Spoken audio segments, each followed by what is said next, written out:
साईं की बात। बच्चे, तेरी नीयत में कोई भी खोट नहीं मेरे बच्चे, कोई खोट नहीं। तुमने जो किया वो अपने बाबा के लिए किया, मुझे पता है। तुमने जो किया वो अपने परिवार के लिए किया। तुमने जो किया तुमने अपने लिए किया। इसमें तुम स्वार्थी कहाँ से हुए?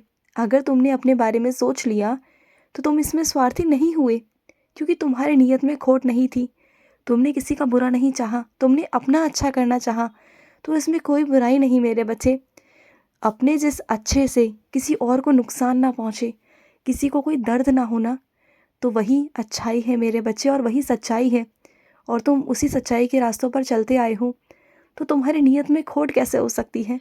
तुम्हारा मन बेईमान क्यों हो सकता है? कैसे हो सकता है? मत करो इसे बेईमान। अपने शब्दों से, अपने विचारों से अपने आप को बेईमान मत कहो, क्योंकि तुम मेरे बच्चे हो और तुमने जो किया वो बहुत सही किया और तुम्हें यही करना था। और अगर तुम मुझसे भी पूछते ना, तो शायद मैं तुमसे यही कहता कि ऐसा ही करो। और सुनो, अगर नियम तुमसे टूट गया है ना, तो दोबारा से शुरू कर सकते हो ना। इसमें कोई बहुत बड़ी बात नहीं है कि इतना तुम ज़्यादा सोच रहे हो। ऐसे मत सोचो कि मैं तुमसे नाराज़ हूँ या मैं तुमसे गुस्सा हूँ। मुझे भी पता है, मुझे भी तुम्हारी परिस्थिति का ज्ञात है कि क्या हुआ, कैसे हुआ, तुमने किन हालातों में वो नियम तोड़ा, और मुझे सब पता है। तो तुम ना इतना मत सोचा करो कि बाबा गुस्सा करेंगे या नाराज़ हो जाएंगे। मैं क्यों नाराज़ होने लगा तुमसे? मैं तुमसे बिल्कुल भी नाराज़ नहीं हूँ, बिल्कुल नहीं। तुम ना दोबारा से अपने नियम को शुरू कर सकते हो, मेरी आज्ञा है तुम्हें। मैंने स्वीकार कर लिया है, तुम दोबारा से करना और तुम बहुत बहुत बहुत आगे जाओगे। मैं तुम्हारे साथ हूँ। और मैं अपने कुछ बच्चों को समझाना चाहता हूँ कि जो मेरे बच्चे साइंस और चरित्र खुद से ना पढ़कर किसी और से पढ़वा रहे हैं ना, तो ये समझ लो कि मैं ही चाहता हूँ कि तुम्हारे बदले की साइंस और चरित्र का अध्याय वो वाला मेरा बच्चा पढ़े, क्योंकि उसे मैं सेवा दे रहा हूँ, उससे मैं बहुत प्यार करता हूँ और उसके आने वाले संकट को मैं टाल रहा हूँ। इस वजह से ना मैं तुम्हारे माध्यम से, नाम तुम्हारा है लेकिन कार्य मैं उनसे करवा रहा हूँ, सेवा मैं उनसे ले रहा हूँ, क्योंकि मुझे अब उनका कुछ कल्याण करना है। अब मैं उनके पास आ चुका हूँ तुम्हारे माध्यम से, तुम्हारी साइंस और चरित्र के माध्यम से। अब मैं उनकी ज़िंदगी में प्रवेश कर चुका हूँ मेरे बच्चे। और सुनो मेरी बात को, तुम ना बहुत दिनों से सोच रहे थे कि तुम्हें मेरा अनुभव मेरे किसी बच्चे को बताना है। बहुत दिनों से तुम्हारे मन में ये चल रहा है, लेकिन तुम्हारे पास में समय नहीं है। तो सुनो मेरे बच्चे, समय ना इंसान के पास में कल था, ना आज है, न कभी रहेगा। मेरे लिए तो वक्त निकालना पड़ेगा तुम्हें, मेरे बच्चों के लिए वक्त निकालना पड़ेगा। अपने अनुभवों को जो मैं तुम्हें देता हूँ, मेरे बच्चों तक पहुँचाना पड़ेगा तुम्हें। और ये मेरा आदेश है, ये मेरा आदेश है कि मेरे बच्चों तक मेरे अनुभव पहुँचाए जाए, जिससे जो मेरे बच्चे टूट रहे हैं, बिखर रहे हैं ना, तुम वो माध्यम बनो उनको जोड़ने का।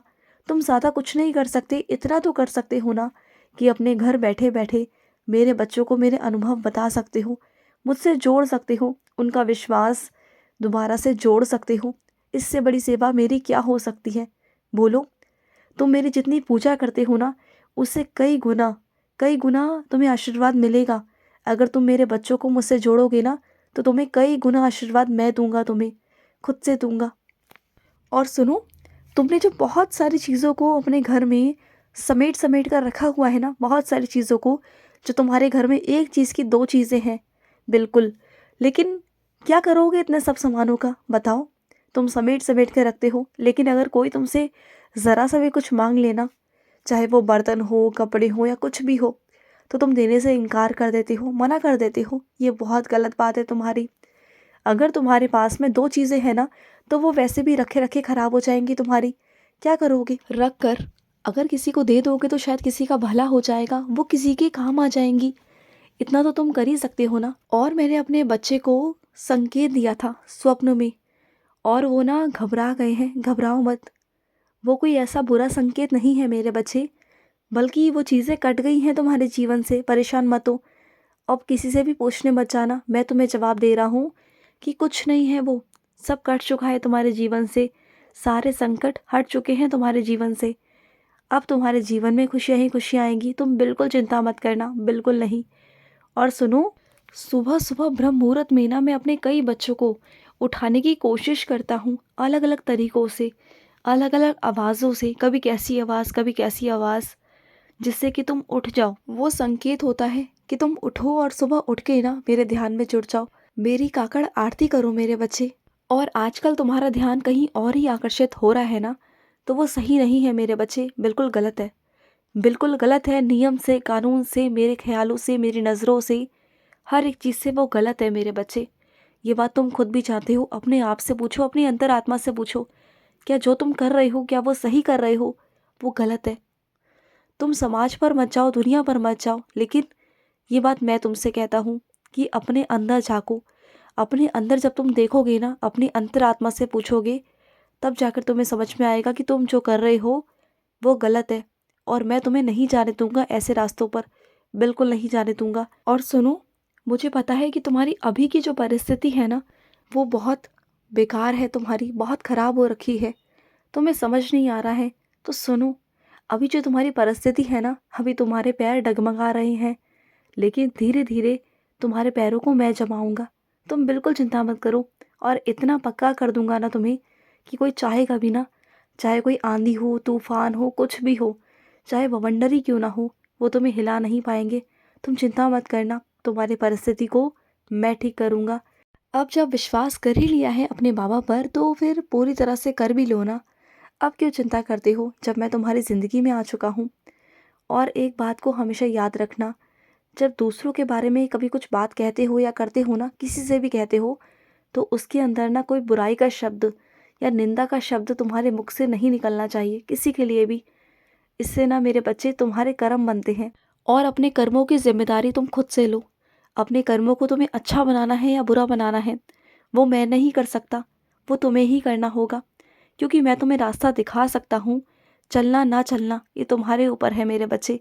तो तुम्हें अपने कर्मों को अच्छा करना है या बुरा करना है, ये तुम्हारी जिम्मेदारी है। और इस जिम्मेदारी को मैंने पूरी तरीके से तुम्हें दे रखा है। तुम जैसे कर्म करोगे वैसे वैसे तुम्हें फल मिलेगा।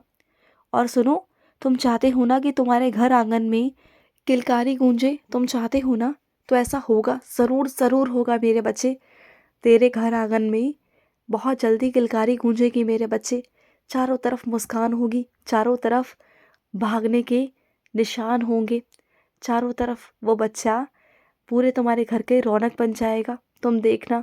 और सुनो, इस तरह से तन्हाई में रहकर, अपने आप को अकेला कर कर, पिंजरे में कैद कर कर, इस तरह जो तुम रख रहे हो ना अपने आप को, ये तुम अपने साथ गलत कर रहे हो। ये किसी और के साथ नहीं कर रहे हो, ये अपने साथ कर रहे हो। तो अपने साथ भी ये जुल्म मत करो।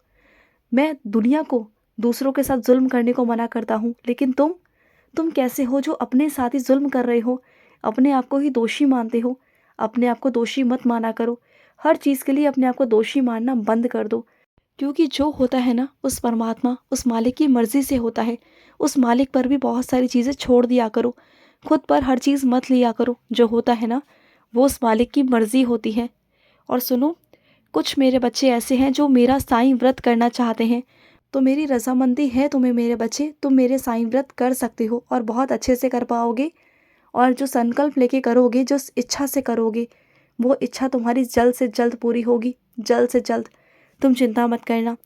बस तुम ये मत सोचना कि पहला व्रत निकल गया, दूसरा व्रत निकल गया तो मेरी इच्छा पूरी नहीं हुई। जब मुझे इच्छा पूरी करनी होगी मैं अपने आप कर दूंगा। बस तुम श्रद्धा भाव से मेरे व्रत रखते चलना, लेकिन हाँ, भूखे मत रहना। फल या दूध कुछ ना कुछ लेते रहना, जिससे कि तुम्हें कमज़ोरी ना आए, ठीक है? खुश रहो। आज का मध्याह्न साई संदेश समाप्त हुआ।